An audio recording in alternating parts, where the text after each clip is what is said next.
For those of you that watch our channel and go through our episodes with a fine-tooth comb, I'm sure there's one of you, hopefully. You know that my favorite film of 2021 was a little neon independent drama starring Nicolas Cage, directed by Michael Sarnowski, and it was called Pig. A brilliant little quiet, slow-moving drama about one trying to re-find their soul. So much to my surprise when I heard recently that Michael Sarnowski was next in line to direct a Quiet Place movie.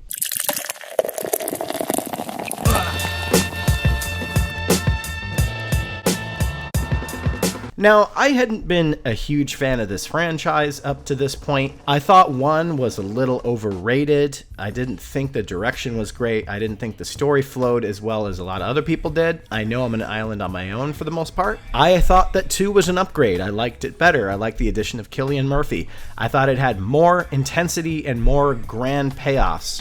And it was even smaller of a film. Thing I didn't like about it as much is I hated how it ended.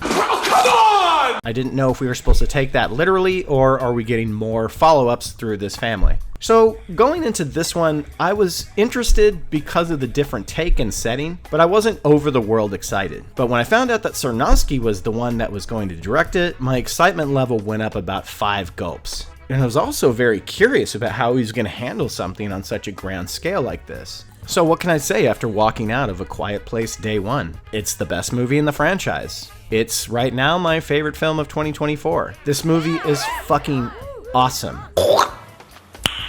Nice. There are so many details about the way Michael Sarnowski films, writes, and directs actors that follow through from Pig into this movie. And I was really wondering if we were going to see that flair, that use of the camera, those vibrant colors, the rack focusing on very close-up shots, and that beautiful melancholy score throughout very personal moments.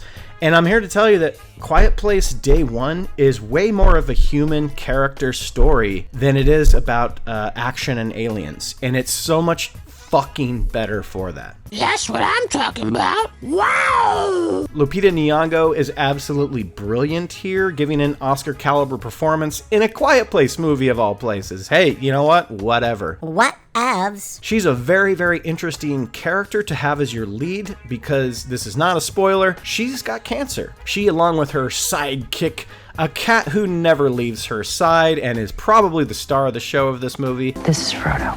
Hi, Frodo. Frodo the cat. Frodo will steal your heart and you will fall deeply in love with him. It's hard to convey without spoiling anything how crucial this cat is to this movie and how well handled that whole storyline is. And if you weren't sold on Joseph Quinn from Stranger Things Season 4, you sure as hell are gonna be here. Again, a performance that rises above a standard Hollywood blockbuster. The raw emotion of both of these two, the slight moments of levity they give each other, the hopefulness they give each other, the grief that they share, the scared, nervous tension. They always seem to have each other's back from the get-go. It's this great relationship that forms on that one first day and continues on till the rest of the film in just brilliant screenwriting, brilliant character development from start to end, where both of these characters start to where both of these characters end. This stuff is masterful. This is stuff you don't normally see in, hey, let's go see space aliens invade planet Earth movie. That's how good this writing is in this film. It's such a tight script, and the editing, oh my god, it's so wonderful. With a runtime of under an hour and 40 minutes, halla fucking Eula. This time around, the space creatures have a lot more screen time, but it doesn't feel excessive. It's not like all of a sudden we're watching Alien vs. Predator with a million aliens. They're still scattered out, they're still hiding in the shadows, but this movie is all about just running from them and hiding from them. This is a non-spoiler review, so I won't get into some of the later developments of the film, but I can say this without spoiling anything. No one really finds out shit about any of these things in the movie. It's day 1. We ain't found shit. Sarnowski wants to concentrate on the people's confusion, being scared to death of what's happening, the fear of everything, and slowly figuring out how to stay alive. These characters make really easy mistakes. I don't blame them. I would make the exact same mistake in this situation if I was them too. Everyone's scared to death. But they always follow up that mistake by a really smart decision. If somebody accidentally kicks a can and that attracts the aliens, when they're running, that same character will pick up a rock and throw it through a car window to distract them into another area. It's all great character stuff, and everyone's service good. Djimon Hounsou, in a smaller role, who is playing again the character he did in part 2, sort of the kind of leader of that island. We all know his fate there.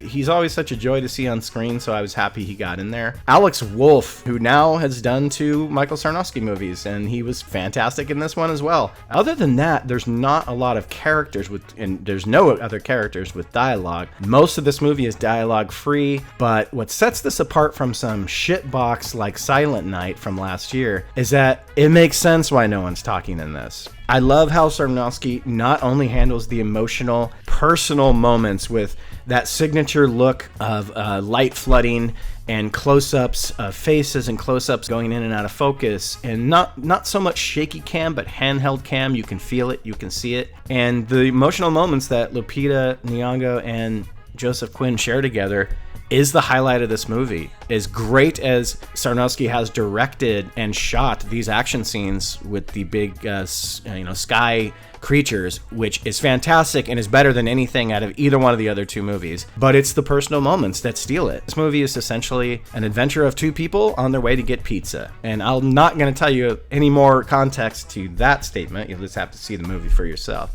with 2 people finding each other during what's happening and saving each other's souls, essentially. Now I know, after this movie, what Michael Sarnowski's signature stamp as a filmmaker is. I get it. No matter if he's making a blockbuster or a small indie drama, he gets inside the characters and he wants you to feel inside those characters. Inside you.